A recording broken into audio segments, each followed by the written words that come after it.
Dantinya, Shilasida, Muni. Krishna says in Bhagavad Gita 2:47, never be attached to not doing your duty. But esango karma akarmani, because you are required to work for me. Will you stop work? Don't subject yourself to that painful reaction, for then you will be doomed. Don't be attached to stop work and strike. No, that is dangerous vacuum. Don't jump there in that eternal vacuum, but work for me and you will thrive. Krishna says, abandon all varieties of duty and just surrender unto me. Sarvadamam Bharityajamam Ekam Sharanam Bhaja. My position is such, I am your guardian, your friend, your everything. Your goal of life is to be found in me, believe it, Arjuna. At least I must not deceive you. You are my friend, you can take it for certain. Manmana bhava mat bhakto matyati mam namaskuru mame vaishyasi satyam nepatijani priyosime. Think of me always. Become my devotee. Worship me and bow down before me. This way you will certainly come to me, my dear friend. I promise you on oath, I am speaking the truth, I am everything. Try to come to me, I am the goal, the fulfillment of life. Not only for you, but for everyone. From the absolute consideration. You can believe me, I promise that I am so. So how shamelessly Krishna is expressing himself here. He has come to plead for himself so much for our benefit. And the record is kept in the Bhagavad Gita for our guidance. And Lord Krishna came as Sri Chaitanya Mahaprabhu to preach about himself. He came as his own converser with his eternal associates. He even brought Srimati Radharani, devotion personified, along with him, saying, I will show how charming your position in my service is.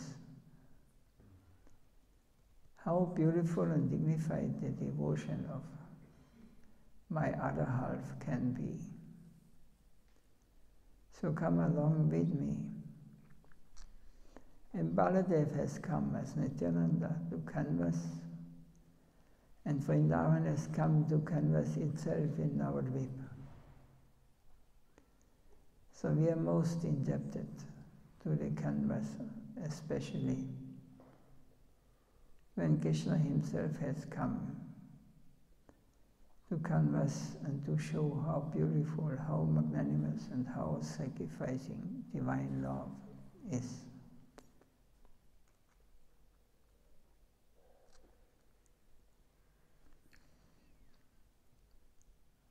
So there are some deviations in the Acharya. Srimad speaks about this topic also. There are 3 symptoms of deviation in the Acharya. First, we should detect a deviation from his higher gurus, pratishtha. Then more tendency to amass money, not to spend the money. Money may be collected, but that must be distributed for the service of the Sampradaya, for the Lord, for propaganda. But if he does not pay much attention to utilizing money in the service of Guru and the Vaishnavas, but amasses it, that is second. Third, attraction towards the ladies. Of course, it may come in connection with money and women, and also with pratishtha. Pratishtha means honor to him from the disciples. So he wants to always be honored, wants to always be served. It is also necessary, but only for the purpose of the divine object, not for himself. But if we can detect that it is for his personal interest and not for the cause of the Sampradaya, that he is utilizing these things, then we should be careful.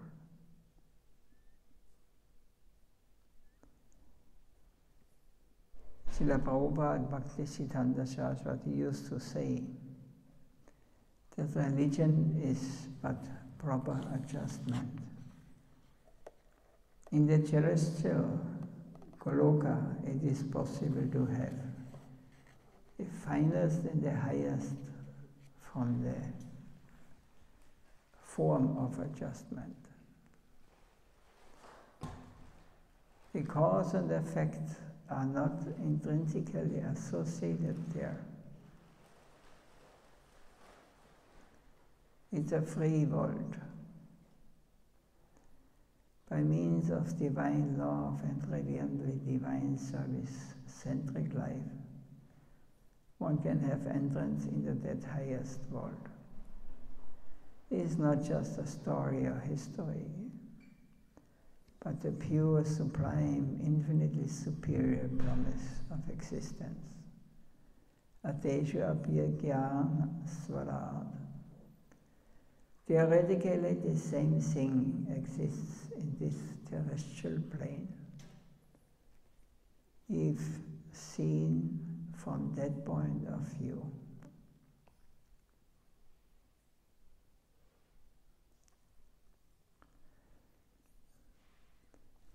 Something open, the mind can be kept together.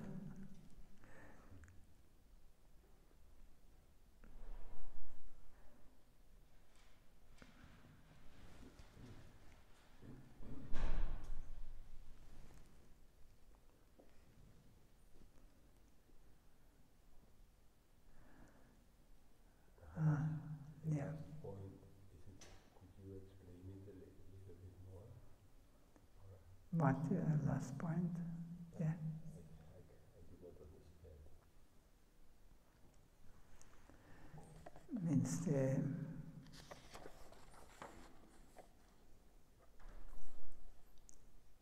from Srila Prabhupada Bhakti Siddhanta Saraswati used to say that religion is but proper adjustment.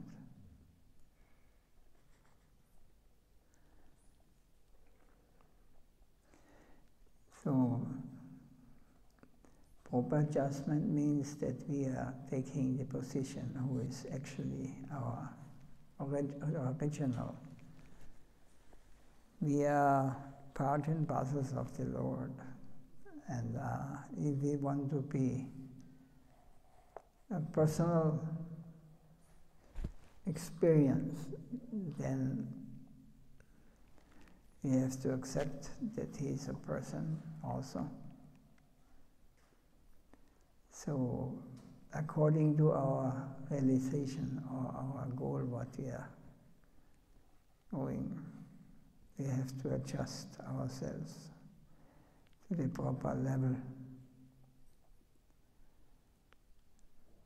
So, if we accept that God is a person, then me also a person, because part and parcel of him. So what is our duty? Or has he duties for us? He has no duties. We have the duty. We have to adjust. We are existing because the Lord wants to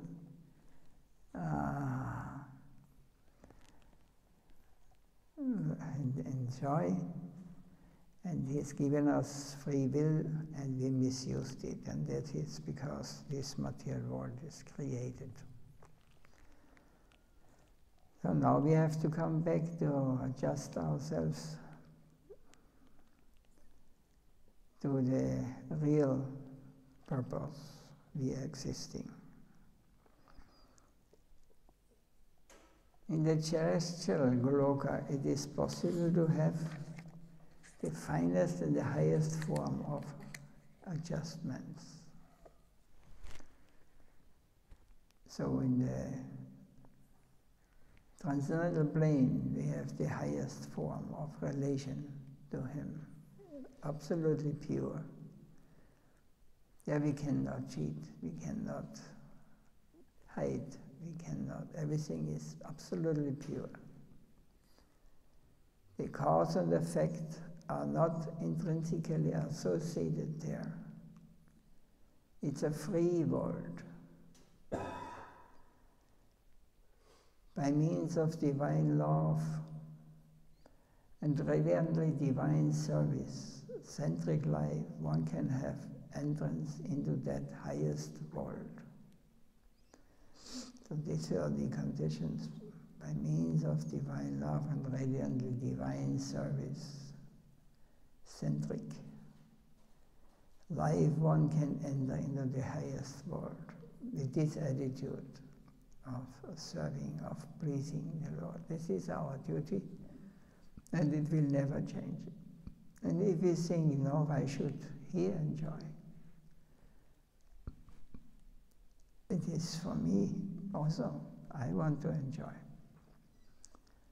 And now we are sitting here and think this is the top position we have here now.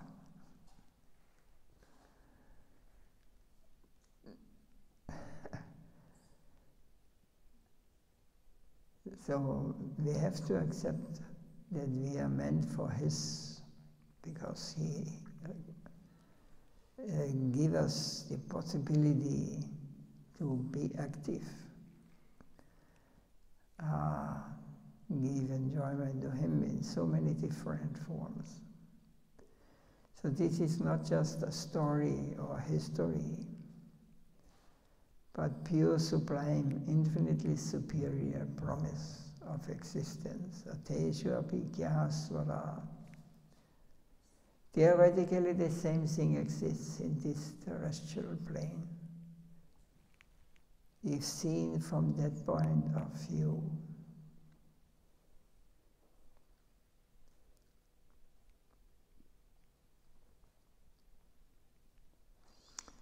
heavenly terrestrial plane.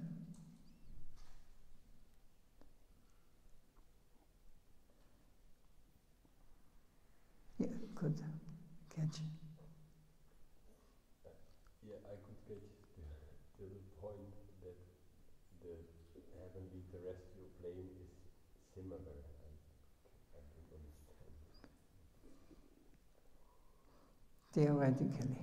Like theoretically.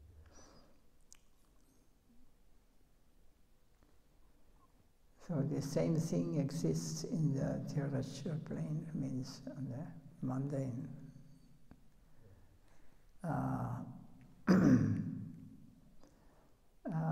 If seen from that point of view, and you see it from the material level, you have the same.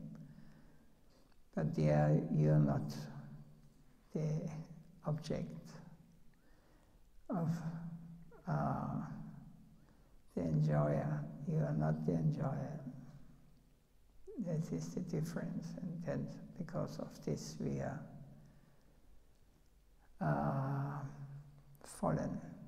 We are imprisoned in this mental and bodily conception of life.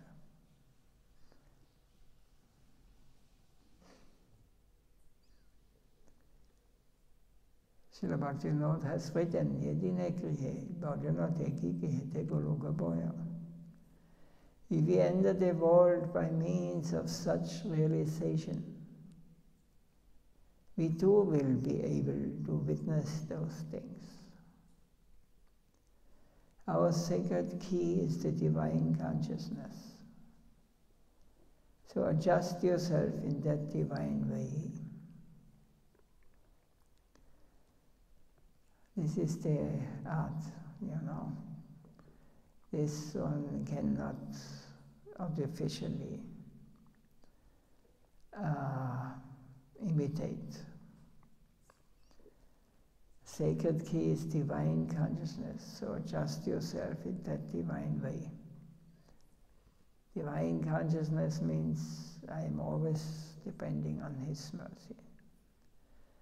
I have to always see everything is under the control of Him. Everything what may happen. Nothing I can do.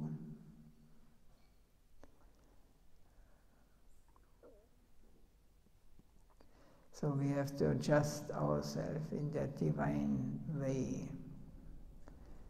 Divine consciousness means I am always conscious that He is the doer, the enjoyer, the destroyer, the everything.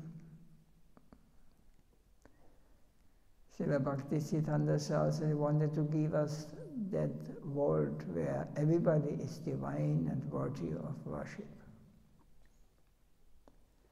He used to address all his disciples in the most humble way as Prabhu. Master means master. He repays them respect in the same manner in which they offer it to him. That land where he wanted us to become its denizens is the land of absolute reality. In that land, everybody sees each other as a divine entity in an abundant measure.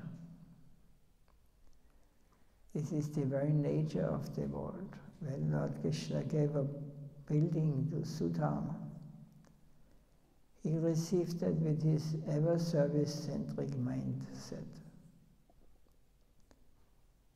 It is a nirguna state of consciousness. So Sudama, the boyfriend of Krishna, when he went to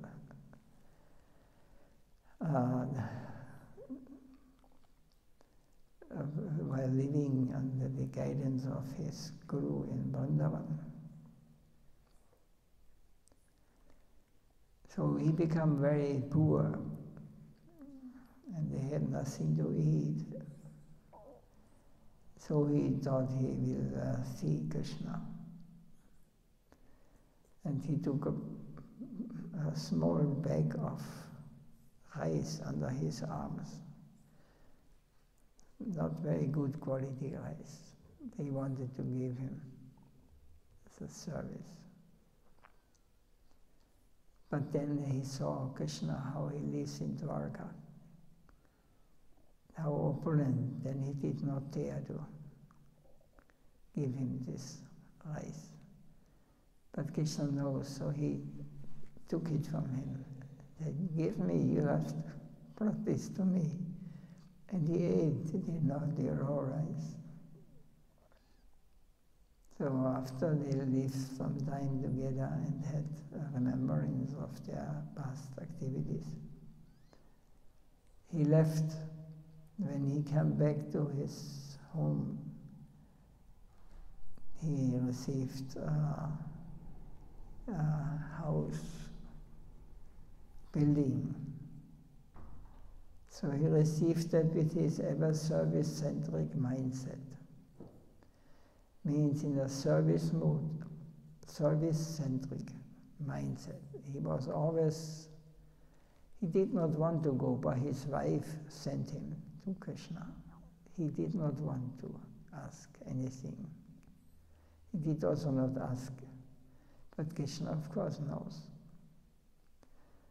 So when he came back, he saw that they got house service-centric mindset.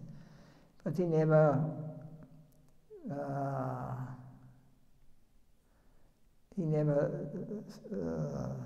thought he is the owner, or I am the source. I will enjoy this.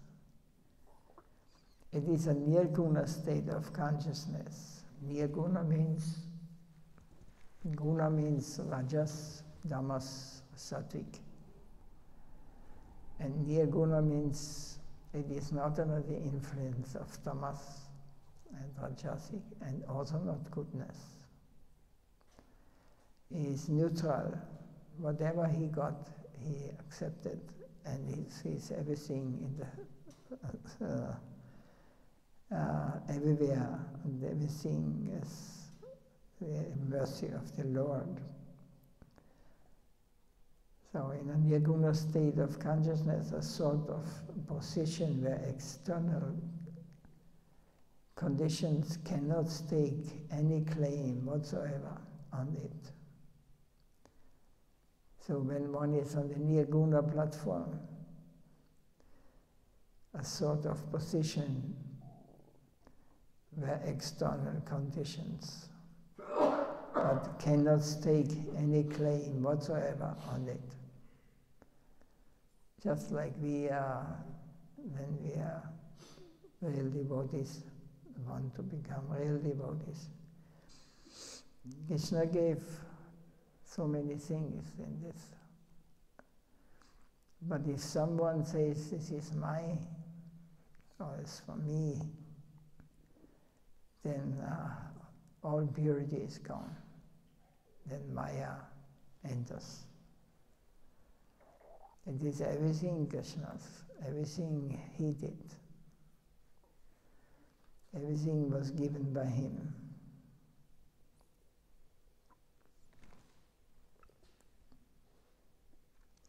So the sacred key to the land of pure harmony. So what is this sacred key? There's no scope to attach any conditionality in that state. No claimant is found there. Whatever is available or given, there's entirely free. This is the manifestation of a state of pure harmony. So if we can accept everything as it comes, also we have to accept if something is taken away from us. If we are not getting disturbed, then it is we are a richer state of pure harmony. A condition where the duality of action and reaction is totally absent. So on this nirguna platform, this pure harmony state,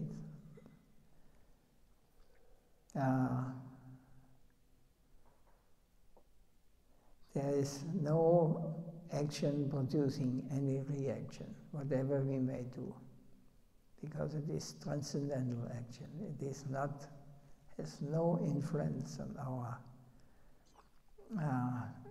in the material world, in the material level plane. So perfect autonomy is possible in such a conception because the forces of giving and taking never oppose each other there. That world therefore should be our destination. Everything there is divine.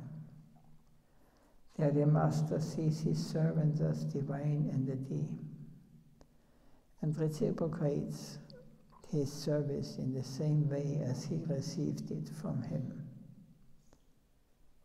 The master considers that it is but the kindness shown by the servant towards him. There everybody is showing compassion towards one another by way of rendering their service. In that state, everything is possible. This is not an expression of indifference, but the manifestation of positive dynamic harmony, and by virtue of its power, anything can be done and accepted wholeheartedly.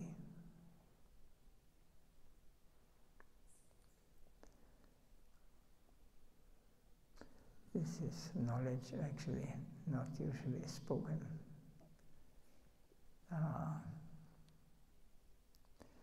Very confidential. One is able to understand and to realize he is very fortunate.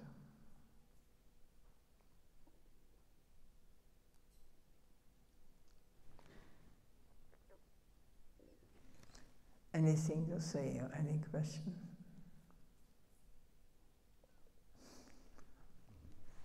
When is prasad? A little. Yes.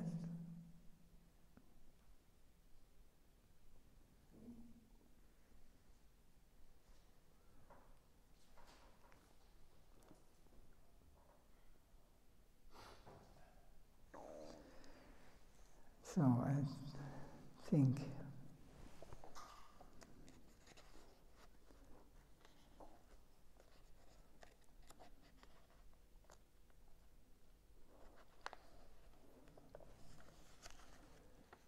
we can close here.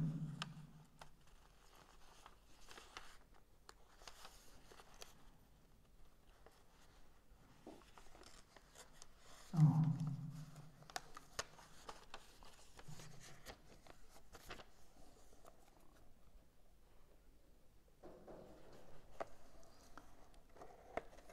Jai Srila Sitadev Goswami Maharaj ki Jai.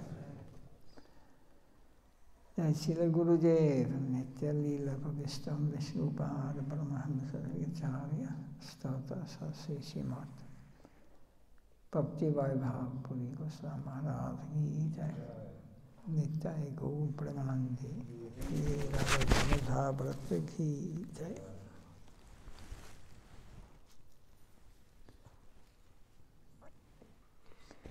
Panchakalpatarubhyascha Sindhubhya Evacha Pavitam Bhavanebhyo